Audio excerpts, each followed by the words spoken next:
할렐루야. 오늘 이 거룩하고 복된 주님의 날 하나님께 예배드리기 위해 주님의 보좌 앞에 나오신 여러분들 주님의 이름으로 환영합니다. 이제 다 함께 자리에서 일어나셔서 우리 마음과 뜻과 정성을 다해서 영과 진리로 우리 거룩하신 하나님께 예배드리겠습니다.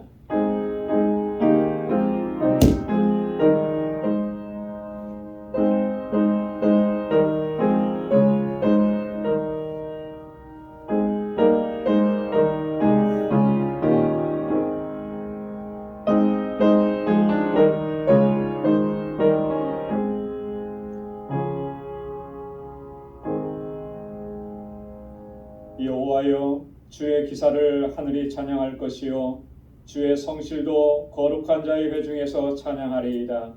대저 궁창에서 능히 여호와와 비교할 자 누구며 권능 있는 자 중에 여호와와 같은 자 누구리이까?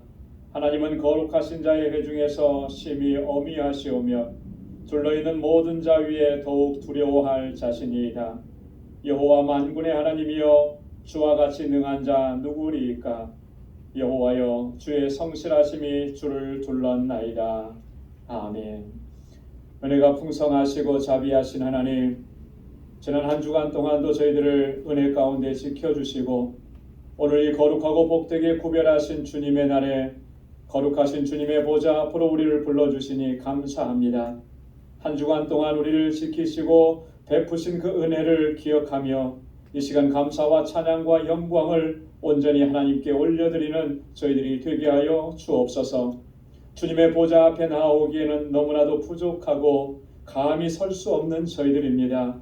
우리의 허물과 죄악을 주의 보혈로 깨끗하게 씻어주시고 거룩하게 하시고 다시 정결하게 하여 주옵소서. 이 시간 온 마음을 다하고 힘을 다하여 하나님을 예배하는 저희들 되게 하옵시고 우리의 예배를 기뻐 흠양하여 주시고 주님의 예비하신 은혜와 평강으로 가득히 채워 주옵소서. 예수님의 이름으로 기원하옵나이다. 아멘. 전능하사 천지를 만드신 하나님 아버지를 내가 믿사오며 그 외아들 우리 주 예수 그리스도를 믿사오니 이는 성령으로 잉태하사 동정녀 마리아에게 나시고 본디오 빌라도에게 고난을 받으사 십자가에 못 박혀 죽으시고 장사한 지 사흘 만에 죽은 자 가운데서 다시 살아나시며 하늘에 오르사 전능하신 하나님 우편에 앉아 계시다가 저리로서 산 자와 죽은 자를 심판하러 오시리라. 성령을 믿사오며 거룩한 공예와 성도가 서로 교통하는 것과 죄를 사하여 주시는 것과 몸이 다시 사는 것과 영원히 사는 것을 믿사옵나이다. 아멘. 자리에 앉으시기 바랍니다.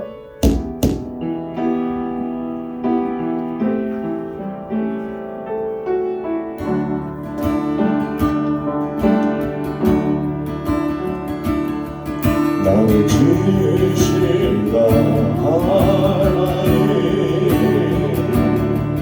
나를 부르신다 하나님, 나를 보내시기도 하나님, 나의 나를 거센다 하나님 은혜라. 나의 달갈 길, 나의 달려갈 길 다가도록 나의 마지막으로 다하도록 나로 그 십자가 붙들어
예수님께 하는지 난 알 수 없도다. 내가 믿고 또 의지함은 내 모든 영광 자랑은 주님 늘 돌보아주실 것은 나의 확신이 나는 주 언제 강림하실지 밤에 혼나는 또 주님 만날 또 주님 만나 그것도 다 알 수 없도다. 내가 믿고 또 의지함은 내 모든 형편 잘 주님 늘 돌보아주실 것은 나의 확신이 나는 내가 믿고 또 의지함은 내 모든 형편 잘하는 주님 늘 돌보아주실 것은 나의 확신이 나는 거룩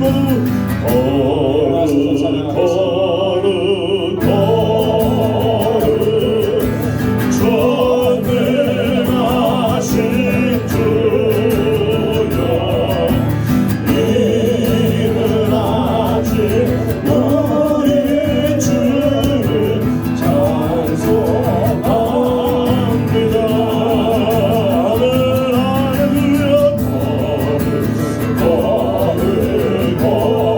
거룩 자비하신 주여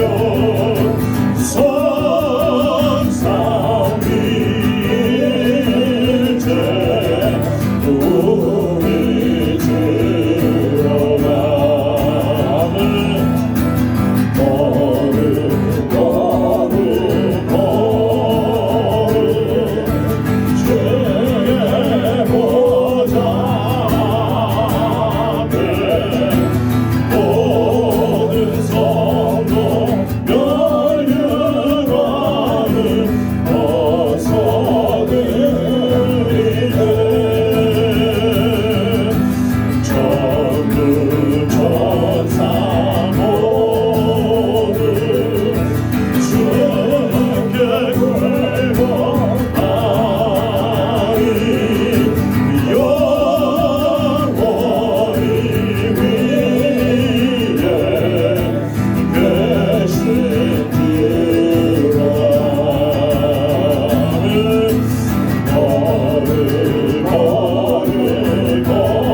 자리에 앉으시기 바랍니다.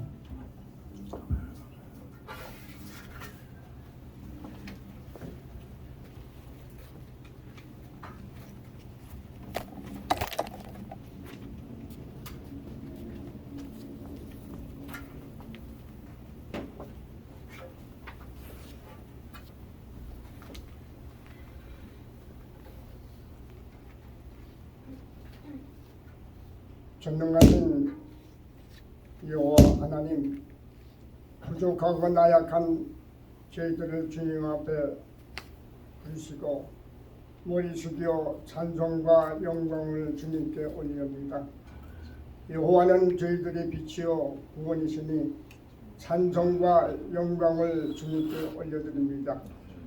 여호와는 저희들의 경외합니다. 저희들이 경외합니다.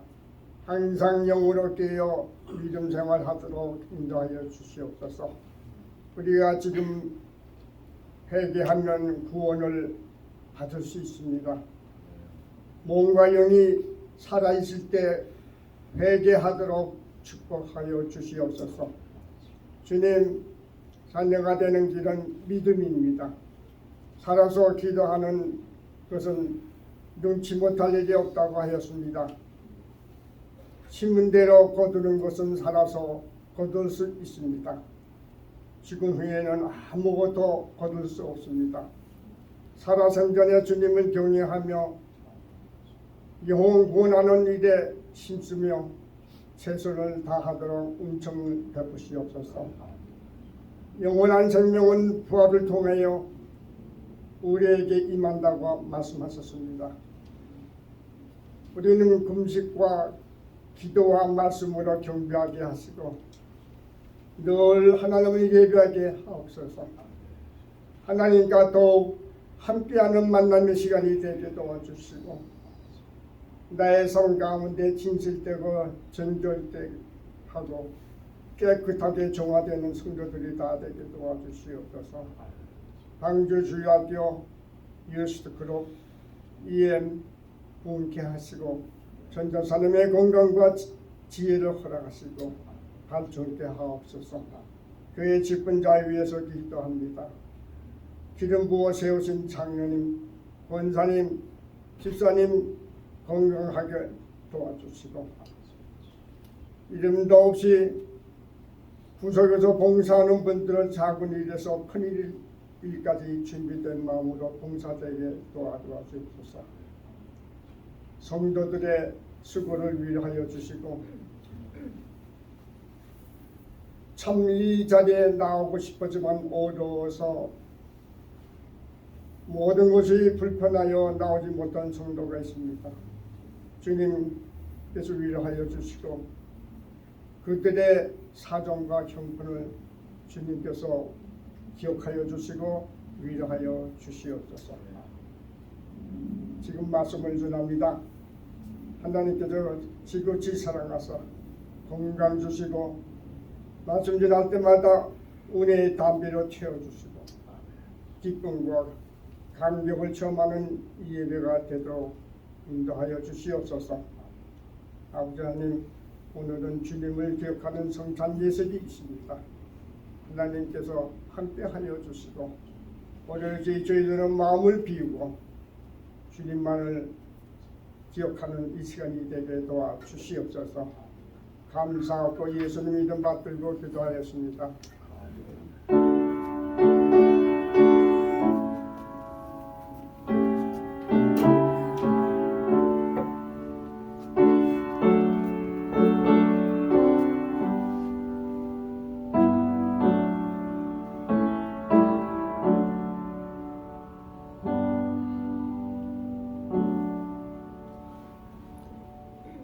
이제 성만찬 예식을 거행하겠습니다. 우리 성찬위원들께서는 나오셔서 준비해 주시기 바랍니다. 찬송 285장 1절과 4절 다 함께 부르시겠습니다.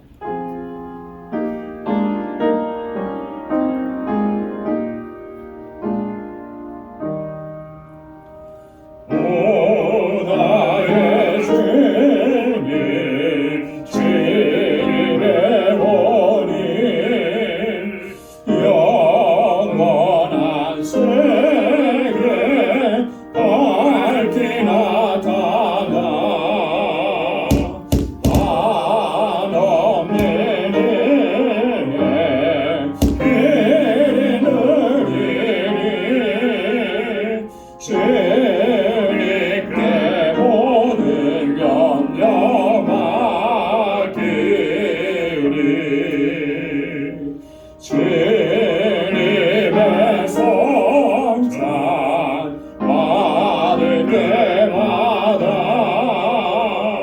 하늘의 기름 내만 보고 어린 양 잔치 찬양하지 영원한 축복 내가 누리리 아멘.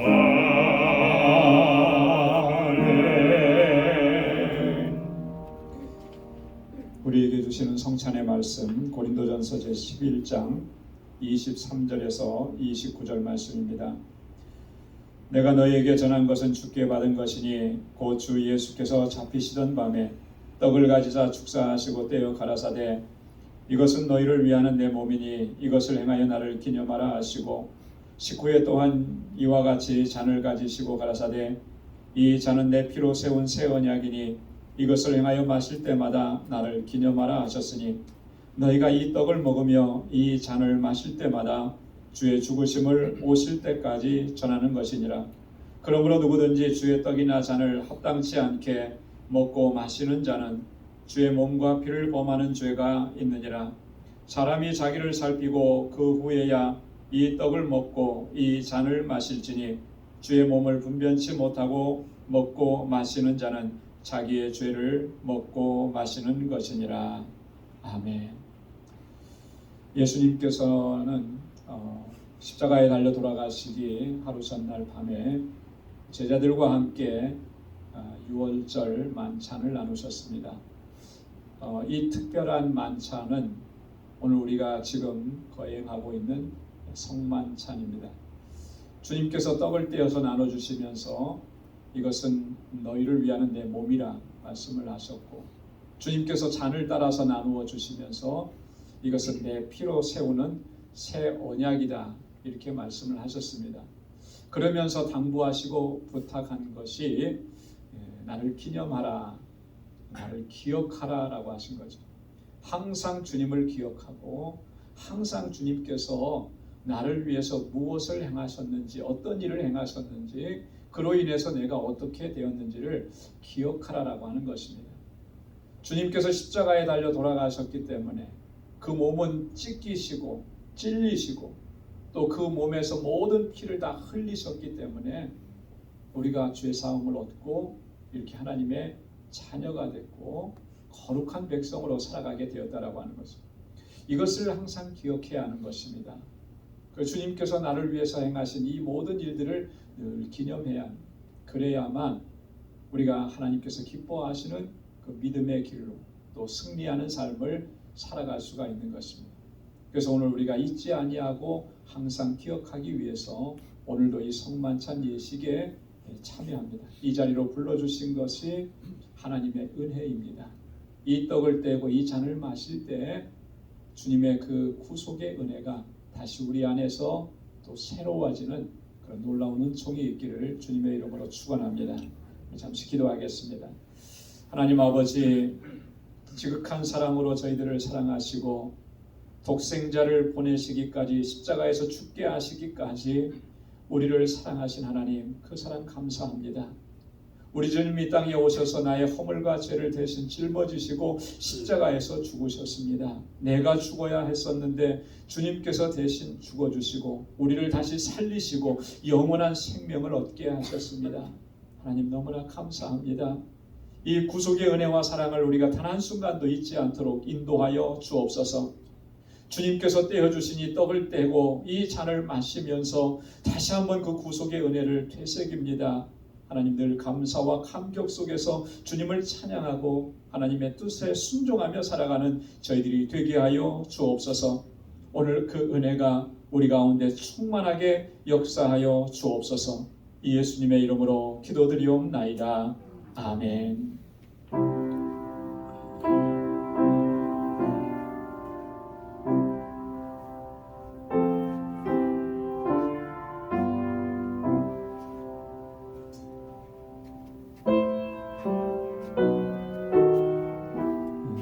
떡을 드신 후에 그 다음에 잔을 드시고 그리고 조용하게 묵상하시기 바랍니다. 이 떡은 단순한 떡이 아니고 나를 위해서 찢기신 주님의 몸입니다. 그리고 이 잔은 주님 말씀하신 것처럼 주님의 피로 세우신 새 언약입니다.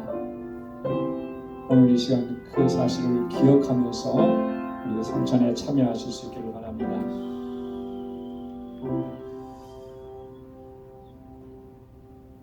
내가 그리스도와 함께 십자가에 못 박혔나니 그런즉 이제는 내가 산 것이 아니요 오직 내 안에 그리스도께서 사신 것이라. 이제 내가 육체 가운데 사는 것은 나를 사랑하사 나를 위하여 자기 몸을 버리신 하나님의 아들을 믿는 믿음 안에서 사는 것이라.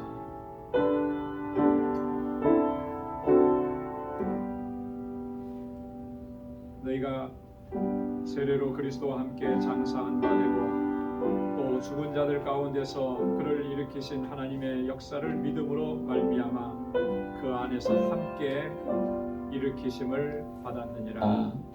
아멘.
다시 한번 기도하겠습니다. 하나님 아버지, 우리 주님의 거룩한 성만찬에 저희들을 초대해 주시고 이 시간 떡과 잔을 나누며 주님의 죽으심과 주님의 구속의 은총 안에 다시 거하게 하심을 감사합니다. 하나님, 이 크신 은혜와 사랑 늘 기억하며 늘 감사하며 찬양하며 하나님께 영광 돌리는 삶을 살아갈 수 있도록 인도하여 주옵소서. 세상 가운데 뜻하신 하나님의 뜻을 온전히 이루어갈 수 있는 주님의 신실한 백성들로 살아갈 수 있도록 날마다 우리를 지키시고 보호하시고 하나님의 영광을 위해서 살아갈 수 있도록 우리를 사용하여 주옵소서. 예수님의 이름으로 기도드리옵나이다. 아멘. 찬송 493장 1절 4절 보시겠습니다.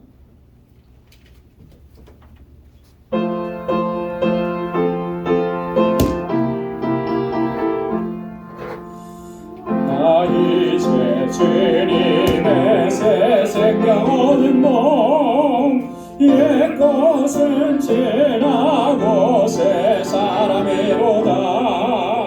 그 생명 내 맘에 강같이 흐르고 그 사랑 내게서 해같이 빛난다. 영생을 맛보며 그 안에 살리라. 오늘도 내일도 주 함께 살리라. 주 따라가는 길 험하고 멀어도 찬송을 부르며 뒤따라가리라. 나 주를 모시고 영원히 살리라. 날 함께 살리라. 영생을 맛보며 주 안에 살리라. 오늘도 내일도 주 함께 살리라. 아멘. 오늘 우리에게 주시는 하나님의 말씀입니다. 구약 성경 사무엘상 15장 10절에서 16절까지 말씀입니다. 사무엘상 15장 10절에서 16절 제가 말씀을 봉독하겠습니다. 여호와의 말씀이 사무엘에게 임하니라. 가라사대 내가 사울을 세워 왕 삼은 것을 후회하노니 그가 돌이켜서 나를 쫓지 아니하며 내 명령을 이루지 아니하였음이니라 하신지라. 사무엘이 근심하여 온 밤을 여호와께 부르짖으니라. 사무엘이 사울을 만나려고 아침에 일찍이 일어났더니 혹이 사무엘에게 고하여 가로되 사울이 갈멜에 이르러 자기를 위하여 기념비를 세우고 돌이켜 행하여 길갈로 내려갔다 하는지라. 사무엘이 사울에게 이른즉 사울이 그에게 이르되 원컨대 당신은 여호와께 복을 받으소서. 내가 여호와의 명령을 행하였나이다. 사무엘이 가로되 그러면 내 귀에 들어오는 이 양의 소리와 내게 들리는 소의 소리는 어찌미니이까? 사울이 가로되 그것은 무리가 아말렉 사람에게서 끌어온 것인데 백성이 당신의 하나님 여호와께 제사하려 하여 양과 소의 가장 좋은 것을 남기며 그 외의 것은 우리가 진멸하였나이다. 사무엘이 사울에게 이르되 가만히 계시옵소서. 간밤에 여호와께서 내게 이르신 것을 왕에게 말하리이다. 가로되 말씀하소서. 아멘. 할렐루야. 창세기 6장에 보면 노아 시대 때 하나님께서 세상을 홍수로 심판하신 장면이 나옵니다. 창세기가 시작한 지 그렇게 오랜 세월이 흐르지 않았는데 하나님께서 벌써 세상을 심판하시는 것입니다. 그것도 홍수로 세상을 심판하시는 거예요. 그때 보면 하나님께서 어떤 마음으로 그렇게 세상을 심판하셨는지 성경은 아주 분명하고 명확하게 기록을 해 놓았습니다. 창세기 6장 5절로 6절 말씀을 보면 우리 한번 같이 보시고 함께 읽어보도록 하겠습니다. 시작. 여호와께서 사람의 죄악이 세상의 관영함과 그 마음의 생각의 모든 계획이 항상 악할 뿐임을 보시고 땅 위에 사람을 지으셨음을 한탄하사 마음에 근심하시고. 세상의 죄악이 관영하고 사람들이 그 마음에 생각하는 것, 모든 계획하는 것이 항상 악할 뿐이라고 하는 것, 그것을 보시고 하나님께서 한탄하셨다 그랬어요. 무슨 한탄을 하신 겁니까? 세상에 사람 지으신 것, 이 땅에 사람을 지으신 것을 한탄하시고 그 마음에 근심하셨다 그랬습니다. 하나님의 심정, 하나님의 마음이 어떠했는지를 우리가 잘 확인할 수 있는 그런 대목인 거죠. 오늘 함께 봉독한 본문 11절에서도 보면 하나님께서 사울을 세워서 왕을 삼으신 것을 후회하셨다. 후회하셨다. 성경에 보면 이렇게 하나님께서 한탄하시고 하나님께서 후회하셨다라고 하는 말씀이 종종 등장을 합니다. 여러분, 하나님께서 한탄하셨다는 말씀은 무슨 의미일까요? 하나님께서 후회하셨다라고 하는 것은 어떤 의미이겠습니까? 우리는 보통 뭔가를 후회한다고 하면 내가 뭔가 잘못했기 때문에 후회하는 거예요. 어떤 선택을 내가 잘못했기 때문에, 어떤 일을 잘못했기 때문에 그게 그렇게 하면 안 되는 것이었구나라고 생각하면서 갖는 마음이 후회하는 마음이죠. 하나님께서 그러셔서 후회하신 것일까? 내가 사람을 잘못 만들었구나, 뭔가 완전하지 않게 만들었구나, 이래서 후회하시는 것이겠습니까? 그거는 아닐 겁니다. 왜냐하면 하나님은 완전하신 분이잖아요. 그죠? 하나님은 완전하신 분이고 하나님은 전능하신 분이에요. 그렇기 때문에 하나님께서 만드신 것이 이건 내가 잘못했구나, 이게 아닌가 보다, 이렇게 하실 만한 것이 하나도 없어요. 하나님의 말씀, 하나님의 행위, 실수가 없는 거예요. 여러분, 하나님은 실수하시지 않으시는 분이죠. 그래서 우리가 찬송 부를 때도 복음성가에 보면 그런 찬양이 있어요. 우리가 자주 불렀던 찬양. 나의 반석이신 하나님, 나의 반석이신. 여러분, 그 가사를 보면 이렇게 되어 있습니다. 나의 반석이신 하나님, 행하신 모든 것 완전하시니 그랬어요. 하나님께서 행하신 모든 것은 다 완전하다라고. 신실하신 하나님, 뭐가 없으신 좋으신 하나님? 실수가 없으신 좋으신 하나님.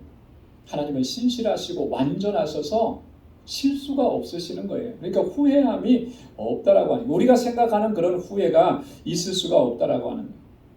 자, 그러면 하나님께서 후회하셨다 그랬는데 그 후회하심이 한탄하셨다 그랬는데 그 한탄하심이 어떤 의미이겠느냐? 그것은 하나님의 슬픈 마음이에요. 하나님 슬퍼하셨다라고 하는 거예요. 하나님의 아픈 마음입니다. 하나님 마음이 아프시다라고 하는 그것을 그렇게 표현한 거예요. 우리말 번역이 조금 약간 아주 명확하지가 않아요. 근데 영어 성경에 보면 아주 그 번역은 정확하더라고요.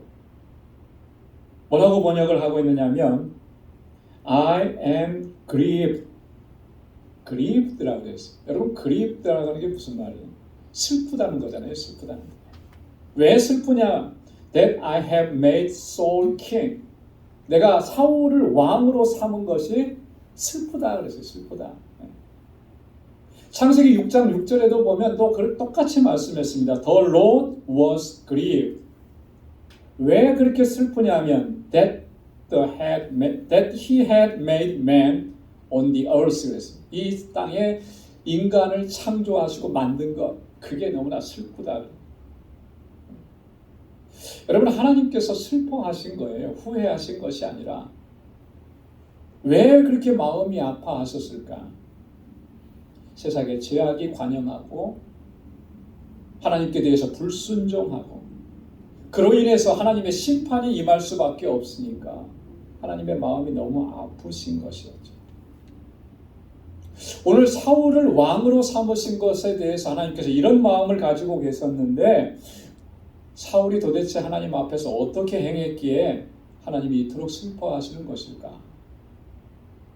여러분, 사울은 원래 하나님의 이런 택하심을 받았을 때 그는 정말 괜찮은 사람이었어요. 하나님의 마음에 딱 드는 사람이었습니다. 그랬으니까 이스라엘의 그 수많은 사람들 가운데 뽑혀서 이스라엘의 왕이 될 수가 있었던 것이죠. 하나님께서 그 아무나 세우시겠습니까? 그 왕으로. 그것도 첫 번째 왕인데요. 하나님께서 그를 인정하셨고 하나님의 마음에 들었기 때문에 하나님께서 그를 왕으로 세우신 거예요. 그때 사울은 참 겸손했던 사람입니다. 그때 사울은 참 이해심이 많았고 마음이 넓은 사람이었어요. 그때 사울의 모습은 정말 하나님의 사람을 존경할 줄 알았고 하나님의 말씀에 전적으로 순종하는 그런 사람이었다라고 하는 거예요. 자, 그런데 문제는 그가 왕이 되고 나서부터라고 하는 거죠. 이스라엘의 최고의 권력자가 되고 최고의 권력을 쥐고 나서부터 그의 마음이 변화되기 시작했다라고 하는 거예요.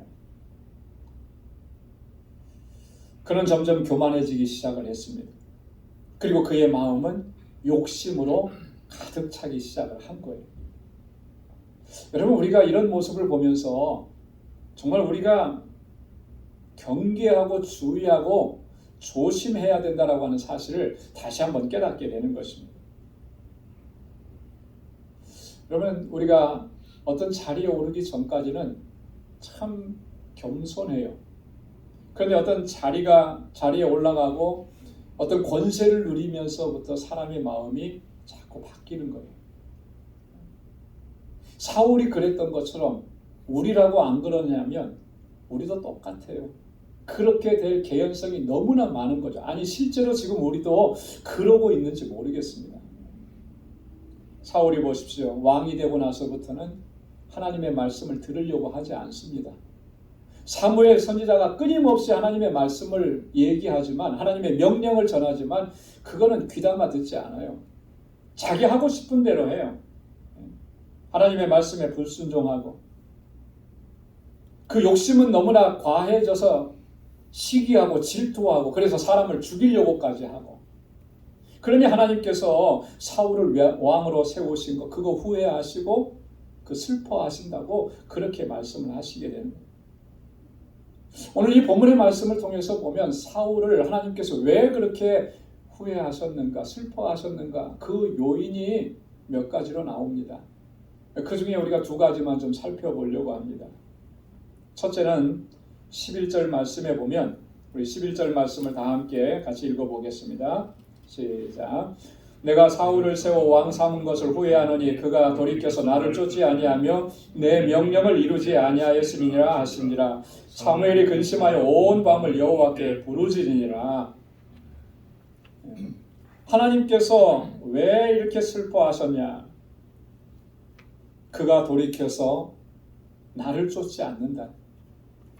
주님을 쫓고 하나님을 쫓고 자신을 그 자리에 세워주신 하나님을 섬겨야 되는데 그렇게 하지 않더라는 거죠. 내 명령을 이루지 아니한다. 하나님께서 그에게 명령하시고 말씀하셨는데 그것을 이룰 생각이 사울에게는 전혀 없더라는 것입니다. 여러분, 우리가 신앙생활하면서 가장 중요하고 가장 기본적인 게 뭐냐면 하나님께 절대적으로 순종하는 거예요. 한번 여러분 따라서 해보시기 바랍니다. 하나님께 절대 순종. 절대 순종이에요. 여러분, 절대라고 하는 말은 뭐예요? 예외가 없다라고 하는 거죠. 이게 가벼운 얘기가 아닙니다. 정말 무거운 얘기예요. 절대라고 하는 말은 단 한 번의 예외도 없다, 이런 의미예요. 어떠한 것에도 예외 상황이 없다라고 하는 그런 의미입니다. 여러분, 우리가 신앙생활 할 때 가장 기본적이고 중요한 게 이거예요. 하나님께는 절대 순종이다라고. 이거 놓쳐버리면 하나님께서 슬퍼하실 수밖에 없는 그런 형국으로 떨어질 수밖에 없습니다. 그래서 성경을 보면요, 하나님께서는 주의 종들, 주의 선지자들을 통해서 이 사실을 계속해서 우리에게 반복해서 말씀을 해주시는 거예요. 신명기 13장 4절 말씀에 보면 우리 함께 읽어보겠습니다. 너희는 너희 하나님 여호와를 순종하며 그를 경외하며 그 명령을 지키며 그 목소리를 청종하며 그를 섬기며 그에게 부종하고. 할렐루야. 여러분, 이 한 절 속에 얼마나 반복해서 같은 말씀을 하세요. 여호와를 순종하며 그 명령을 지키며 그 목소리를 청종하며 그에게 부종하며. 이게 우리 신앙생활에 있어서 가장 핵심적인 요소라고 하는 거예요. 하나님께 절대적 순종으로 나아가는. 그러지 못하면 결국 하나님께서 후회하시고 하나님께서 슬퍼하시는 그런 형국으로 간다라고 합니다. 여러분, 사무엘 선지자도 이 사실을 아주 분명하게 우리에게 말씀합니다. 오늘 본문의 사건 이후에 보면 사무엘상 15장 22절 23절이에요. 그럼 여기서 뭐라고 말씀합니까? 우리 한번 같이 읽겠습니다. 순종이 제사보다 낫고 듣는 것이 수양의 기름보다 나으니 거역하는 것은 사술의 죄와 같고 완고한 것은 사신 우상에게 절하는 것과 같음이라. 순종이 뭐보다 낫다 그랬습니까? 제사보다. 듣는 것이 뭐보다 낫다 그랬어요? 수양의 기름보다. 순종함이 없는 제사, 하나님의 말씀을 듣지 않고 예배하는 것, 그게 하나님을 기쁘시게 할 수 없다라고 하는 거예요. 그것은 거역하는 것은 사술의 죄와 같고, 여러분 그 다음에 보십시오. 완고한 것은 사신 우상에게 절하는 것과 같다. 이게 뭔 얘기입니까? 불순종은 우상 숭배의 죄와 같다라고 하는 그런 의미인 거예요. 얼마나 무서운 일입니까? 성경은 우리에게 끊임없이 이렇게 말씀을 해줍니다. 그런데 우리는 어떠냐라고 하는 거예요. 이 말씀 앞에서 우리가 정말 자유로울 수 있을까? 우리 마음이 편안할 수 있을까? 저도 그렇고요. 아마 여기서 한 사람도 예외 없이 편안한 마음을 가질 수 있는 사람은 없을 겁니다. 우리가 하나님을 섬긴다고 하면서도 하나님의 말씀, 하나님의 명령을 얼마나 소홀하게 여겼느냐라고. 그렇게 하나님의 뜻대로 순종하지 않고 하나님의 명령을 거역하면서도 참 우리는 태평하게 지내오지 않았느냐. 하나님께서는 이 불순종의 결과에 대해서 끊임없이 경고하셨지만 우리는 그 경고를 무시해버리지 않았는가? 너무나 무감각해져 버리지 않았는가? 여러분, 우리가 위기의식을 느끼지 못한다고 해서 아무런 일이 일어나지 않는 것이겠습니까? 아니에요. 부지불식간에 하나님께서 작정하시고 하나님께서 행하고자 하신 일은 일어나게끔 되어 있는 것입니다. 앞에서도 우리가 창세기 6장에 노아의 홍수, 하나님의 심판에 대해서 얘기했는데, 여러분 보십시오.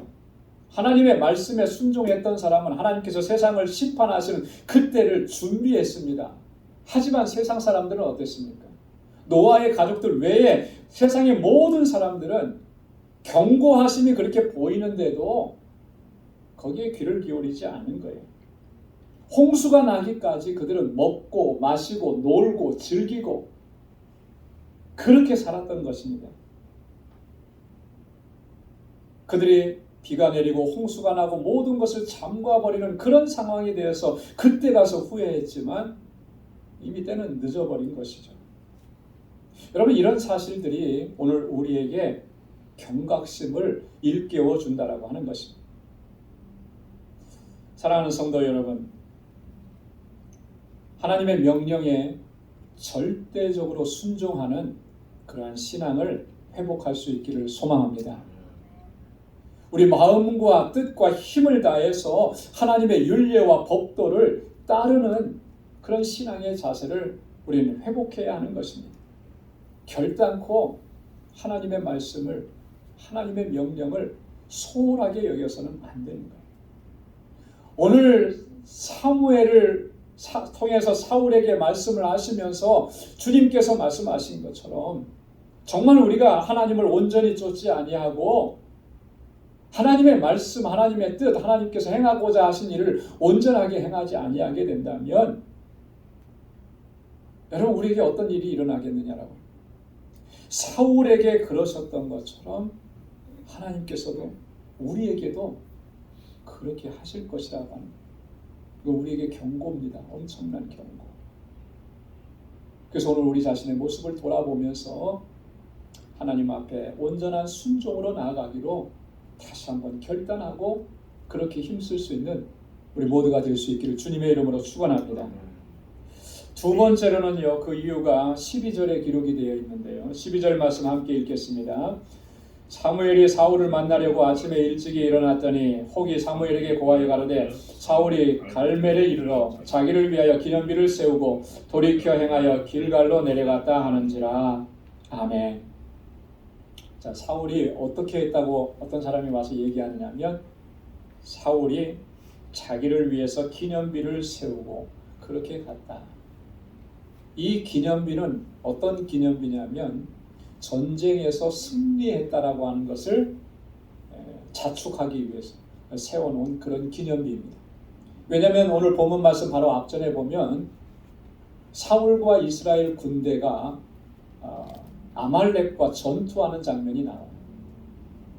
하나님께서 이 전쟁에 사울을 보내시면서 뭐라고 말씀을 하시냐면 너희가 가서 아말렉을 진멸하라, 그렇게 말씀을 합니다.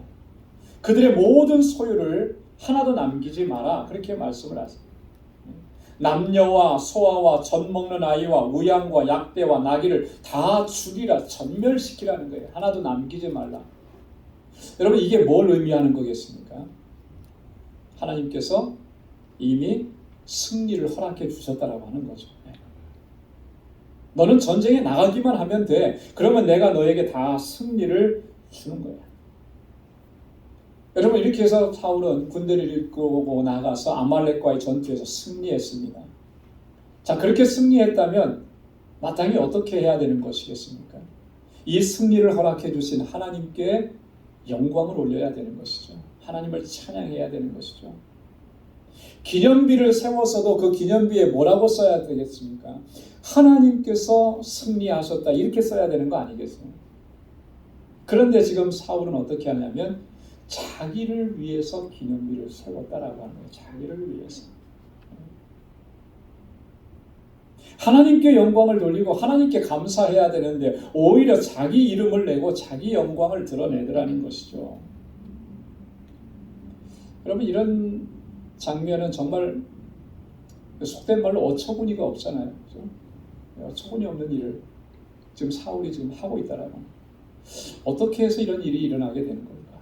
왜 사울은 이런 행동을 했을까?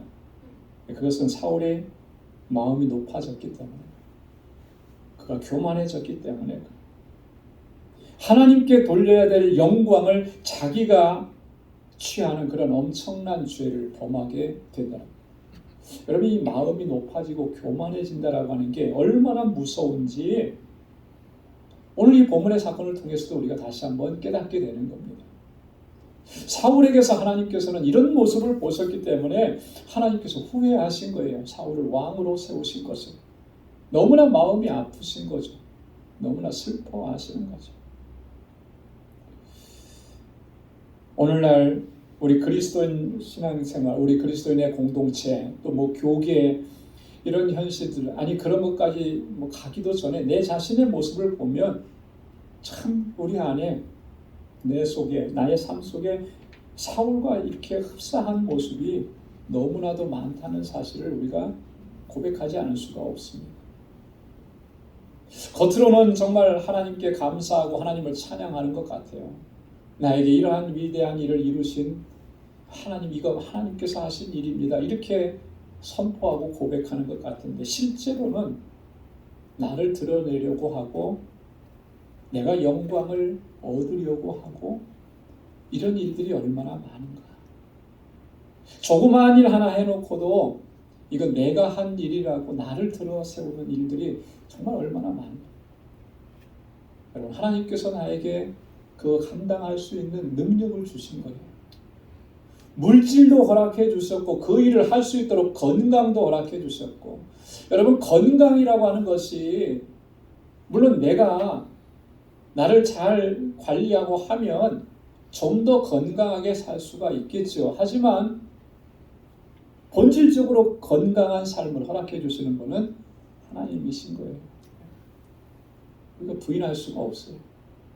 내가 열심히 노력하고 일해서 내가 이만큼의 부유함과 넉넉함을 얻었지만 여러분 그 열심히 일한 그 과정 속에 일어난 내가 하지 않은 일들이 얼마나 많습니까? 내가 할 수 없는 일들이, 그죠? 어려운 일 당하지 않게 하시고 강도 만나지 않게 하시고 내 사업장에 불이 나지 않게 하시고 나 건강 허락해 주셔서 그 일을 하게 하시고 이런 것들은 다 하나님께서 보이지 않는 곳에서 우리 가운데서 역사하시고 이루신 것들 아니겠습니까? 정말 내가 한 일은 별거 아니에요. 그런데 소위 우리가 하나님을 섬긴다고 하면서도 하나님을 믿는다고 하면서도 하나님을 찬양하고 하나님께 영광 돌린다고 하면서도 결국에는 내가 이 일을 했습니다. 자기가 영광을 차지하려고 하는 그런 일들이 너무나 내 속에, 내 삶 속에 지금까지 너무나 많았다라고 합니다. 그러니 우리가 지금 사울을 비난하고 사울을 정죄할 수가 없는 거예요. 그 모습이 바로 내 모습이니까. 내 모습.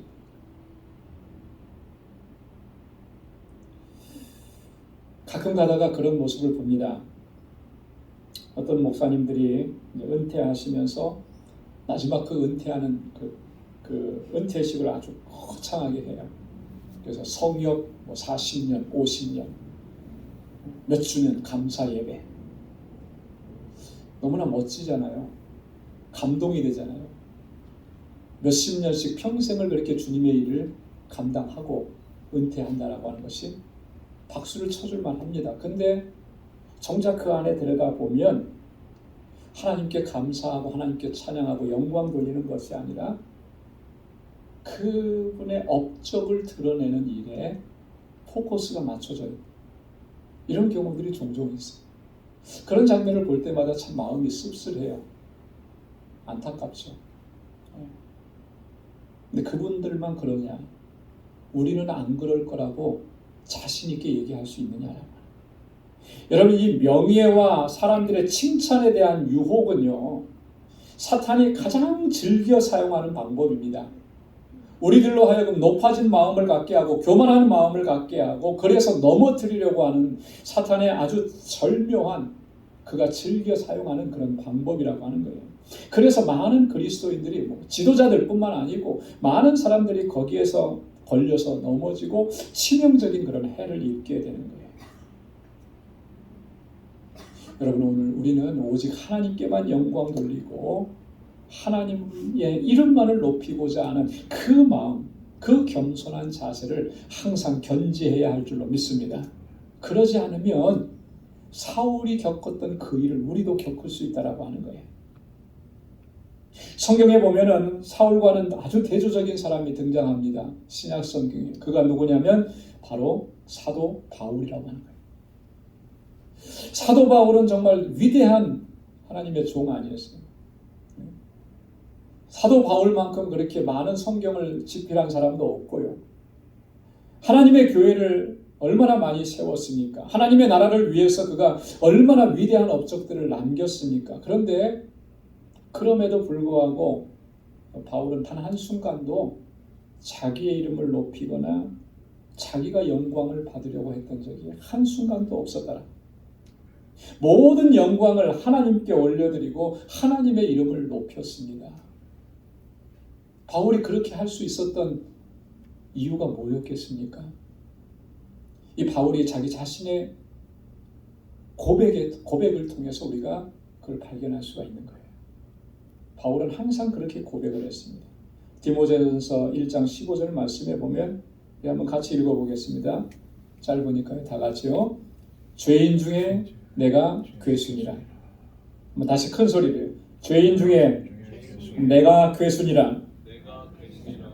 정말 어떻게 이렇게 고백할 수 있을까? 그의 심정이, 그의 마음의 중심이 그 마음이었기 때문에 이렇게 얘기하는 거예요.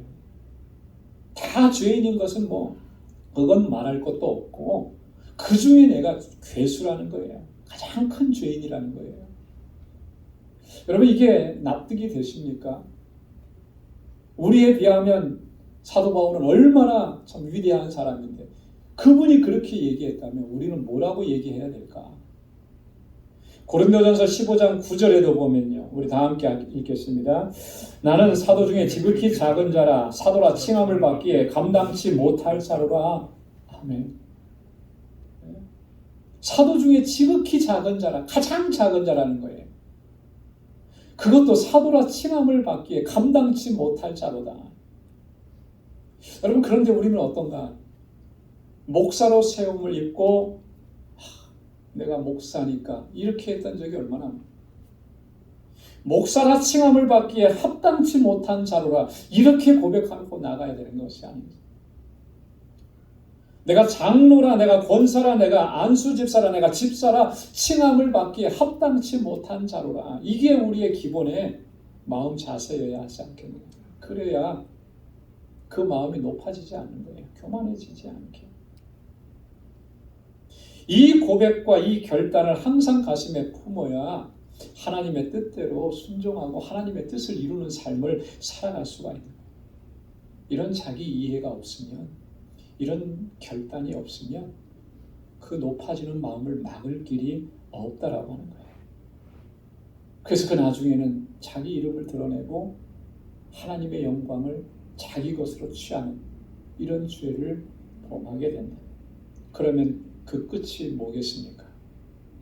사울을 하나님께서 후회하셨던 것처럼 아마도 하나님께서 우리를 세우신 것을 후회하시고 슬퍼하시게 됩니다. 사랑하는 성도 여러분, 오직 하나님의 명령에 순종하면서 하나님의 뜻을 쫓아갈 수 있기를 주님의 이름으로 축원합니다. 항상 겸손한 마음을 간직하고 하나님의 은혜와 하나님의 사랑에 대해서 늘 감사하고 모든 것은 내가 무슨 일을 했든지 어떠한 일들을 감당했든지 오직 하나님께만 영광을 돌리는 저와 여러분들의 삶과 사역이 될 수 있기를 주님의 이름으로 축원합니다. 기도하겠습니다. 하나님 아버지 감사합니다. 오늘도 주님 이렇게 하나님을 예배할 수 있도록 저희들에게 은혜 허락해 주심을 감사합니다. 주님께서 나누어 주신 성만찬에 참여할 수 있는 은혜도 허락해 주심을 감사합니다. 하나님의 말씀을 통해서 우리의 실존을 보게 하시고 우리를 하나님 앞에 바로 세워갈 수 있도록 은총을 베풀어 주시니 감사합니다.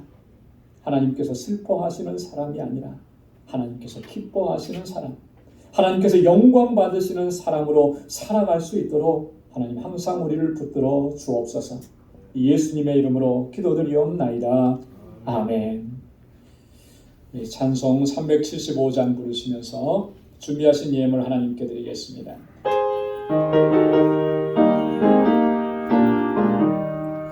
영광을 받으신 만유의 주여, 우리가 명령을 두드리라.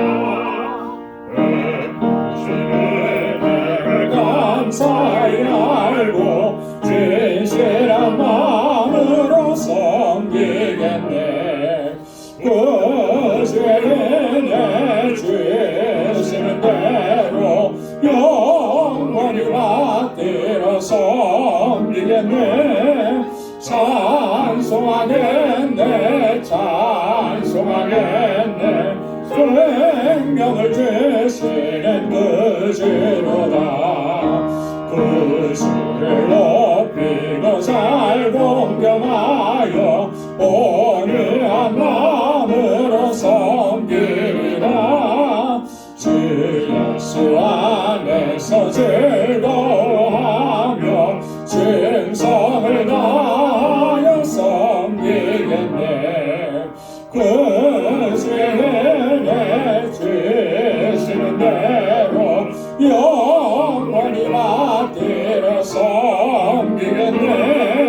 찬송하겠네, 찬송하겠네. 생명을 주시는 그 주로라. 예수를 믿고서 늘 사랑하여 즐거운 마음으로 섬기리라. 온 마음을 드리고 순종한 후에 그 주를 영원히 섬기겠네. 그 주의 은혜 주시는 대로 영원히 받들어 섬기겠네. 찬송하겠네, 찬송하겠네. 생명을 주시는 그 주로라. 나가신 모든 것 다 주의 것이니 그 많은 귀한 선물을 다 주께 바치네. 아멘. 자비하시고 거룩하신 하나님, 오늘도 주님께서 예배하신 이 날에 저희들이 이렇게 하나님을 경배하고 예배하게 하시며 하나님 우리 가운데 주의 은혜와 주의 평강으로 가득히 채워주심을 감사합니다. 하나님 아버지, 주님 앞에 설 때마다 하나님 우리의 허물과 우리의 죄악과 우리의 불순종 때문에 감히 설 수 없는 저희들을 하나님 오늘도 긍휼히 여겨주시고 불쌍히 여겨주시고 하나님의 은혜로 채워주시고 능력으로 덧입혀주심을 감사합니다. 나의 모든 삶이 하나님의 은혜인 것을 이 시간 깨닫게 하시고 주님 늘 겸손한 마음으로 주님을 섬기고 오직 하나님의 영광을 위해서 살아갈 수 있는 저희들이 되도록 인도하여 주옵소서. 하나님 그 마음이 감사한 마음으로 하나님 앞에 이렇게 예물을 구별하여 올립니다. 하나님 늘 감사하고 주님을 찬양하고 주의 이름을 높이고 하나님의 뜻을 쫓아 살아가는 저희의 삶이 되도록 도와주옵소서.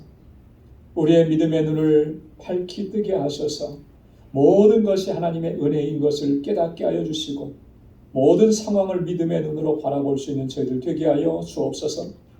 11조의 예물을 구별하여 드리며 하나님이 나의 주인이신 것을 다시 한번 인정하고 또한 아버지 주님의 뜻대로만 살기로 결단합니다. 우리를 붙잡아 주시고 온전하게 그 믿음의 길로 걸어갈 수 있도록 인도하여 주옵소서.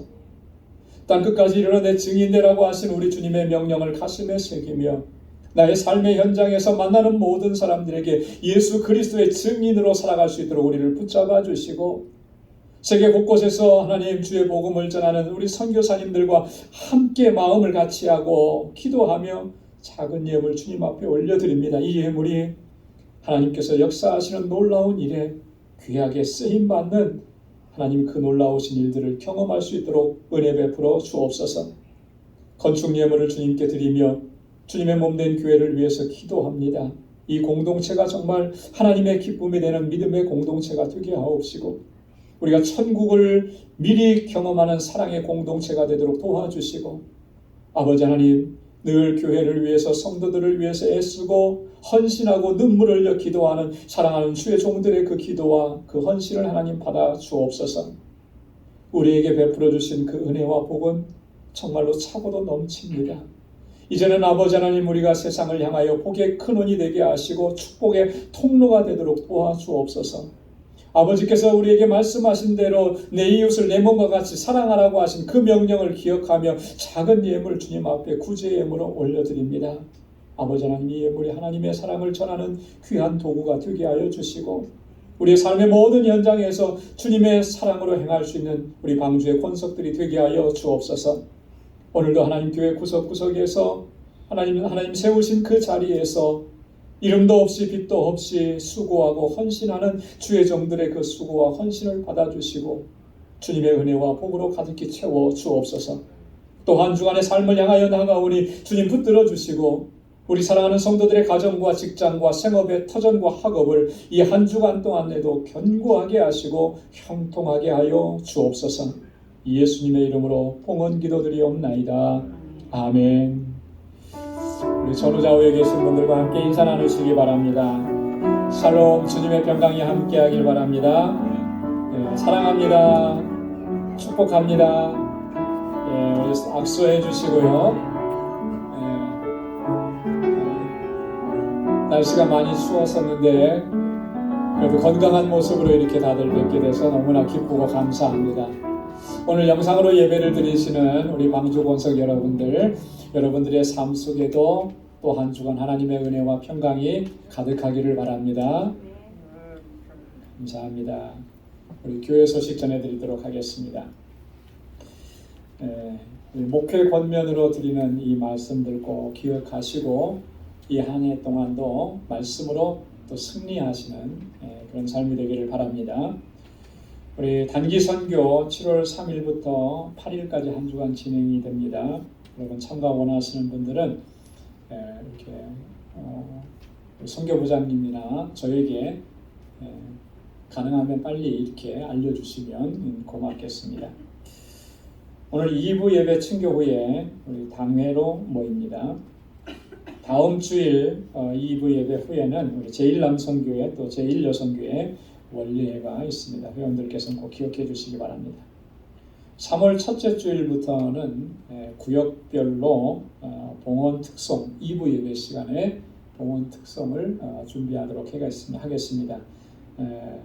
각 구역별로 주일을 표시해 뒀으니까 구역장님들께서는 잘 보시고 준비해 주시기를 바랍니다.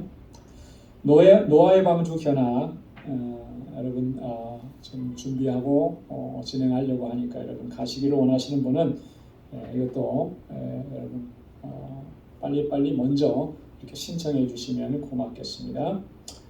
헌금 증명서가 필요하신 분들 우리 재정부에 말씀해 주시기를 바랍니다. 우리 다 함께 자리에서 일어나셔서 470장 1절 보시겠습니다.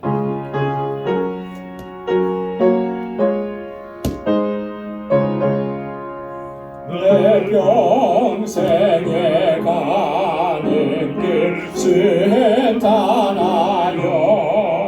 내 잔잔한 강 같은지 큰 바로 무섭고 어렵든지 나의 영혼은 늘 변하다 내 영혼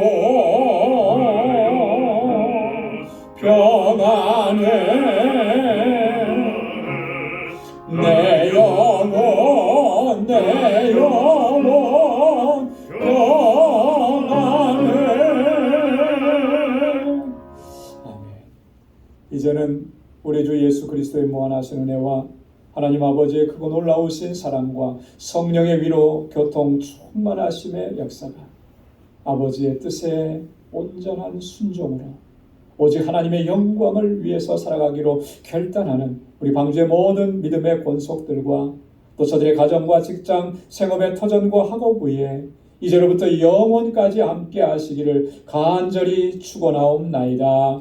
아멘.